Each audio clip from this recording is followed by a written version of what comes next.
I'm Henry, and these are my Upstate New York adventures. Today I'm going to visit the Cornell Botanic Gardens on the Cornell campus in Ithaca, New York.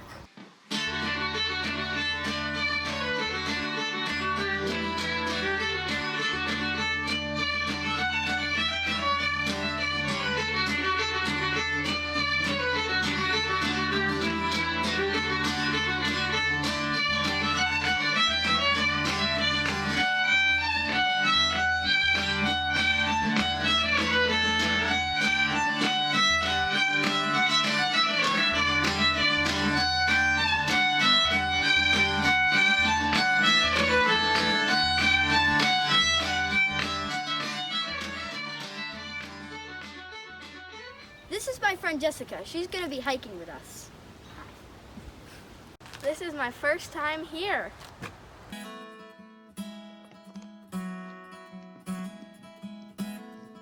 The Botanic Gardens are 25 acres, and the Arboretum is 150 acres.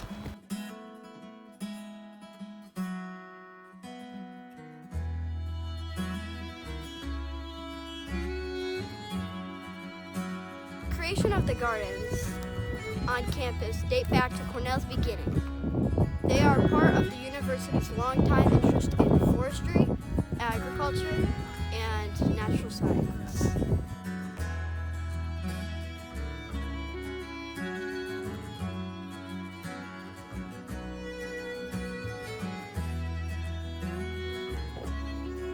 We started at the Robeson Herb Garden. Here, there are over 500 species of herbs.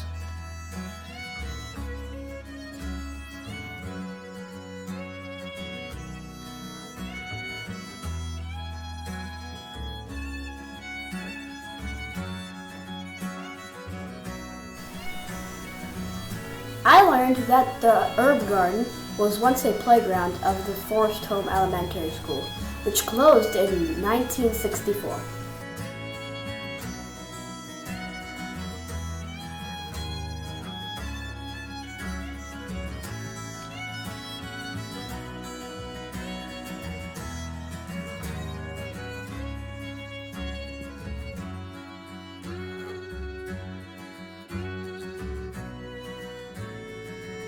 This is a sundial.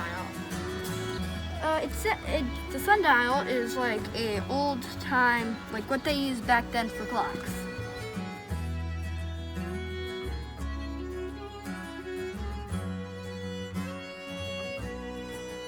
This garden was dedicated to Doris Robeson, an accomplished gardener, as a gift from her husband, Ellis. Ellis sold his collection of rare coins at auction for $3.5 million in 1981. He gave the money he received from the auction to several colleges, including Cornell, to create the garden.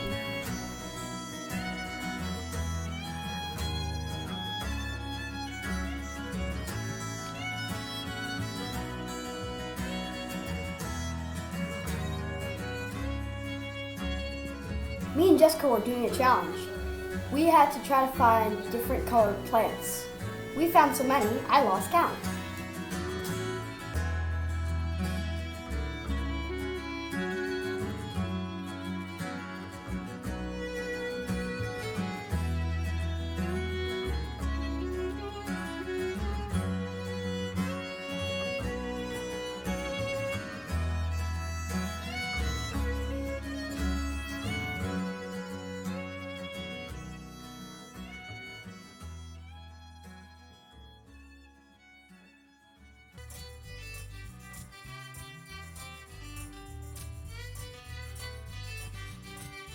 We are entering the Mundy Wildflower Garden. This natural area includes forest, wetland, meadows, and a variety of plants native to the area.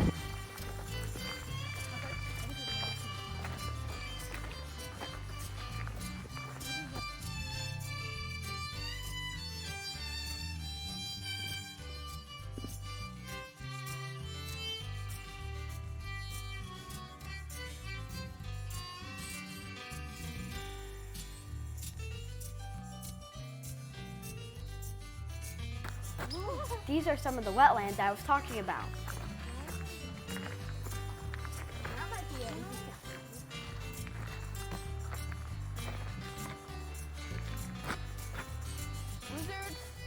I had no idea.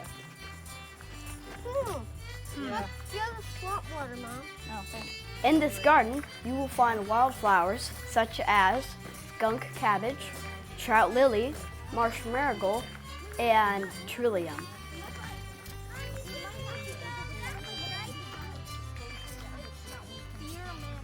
Some of the plants here are rare, and the gates help protect them from the deer.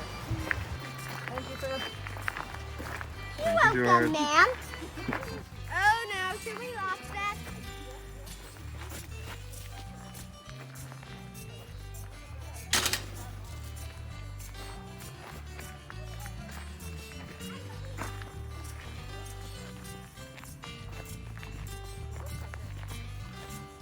Look who we found! This is a pileated woodpecker. Pileated woodpeckers are the second largest woodpeckers in the USA.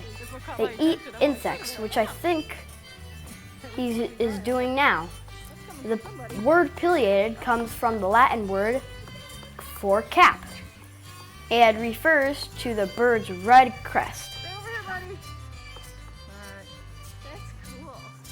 That was amazing. And we get look. Yeah, glad. Hello, woodpecker. He's like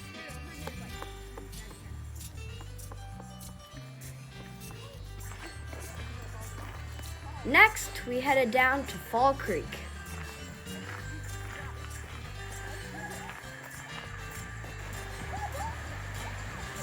It's a great spot for a family picture.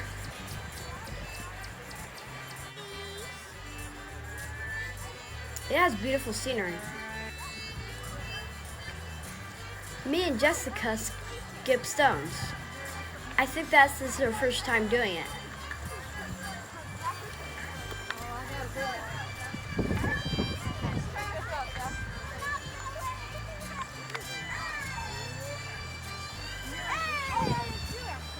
Then we had to find our way out of here.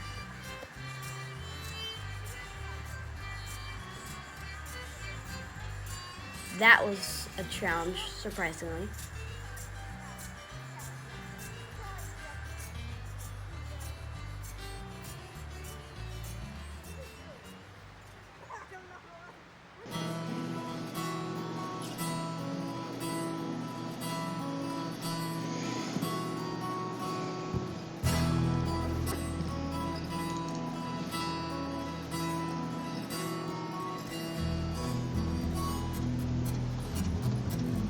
We just left the forest and are now in the Arboretum.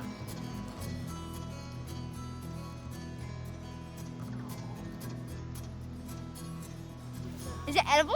I want to eat it. It looks good. I don't think you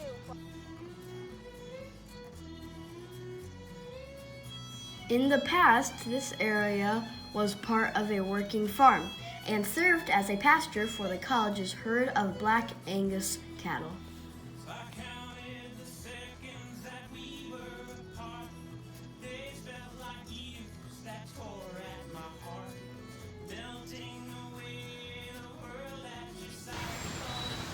This is a red oak tree.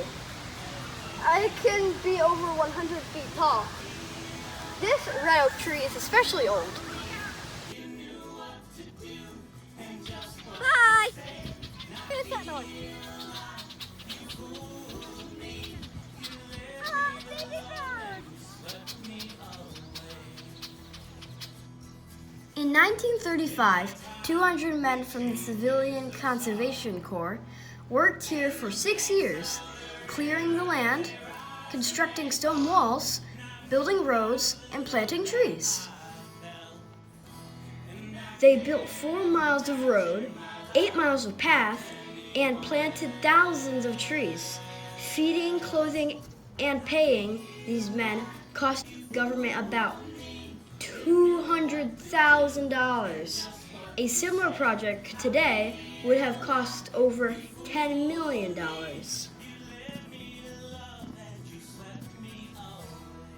I think they had to paint all of these things. I guess they couldn't fit a paintbrush like. I don't think they could fit a paintbrush down there.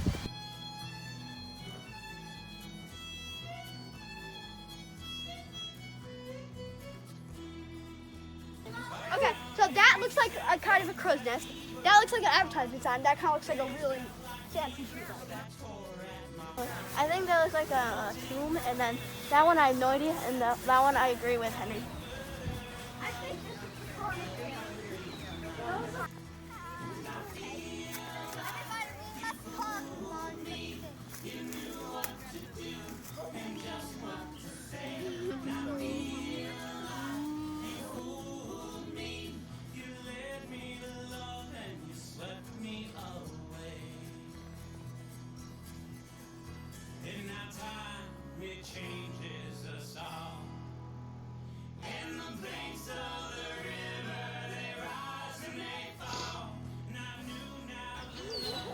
Thanks for going on an adventure with Henry in upstate New York and Jessica. See you next time.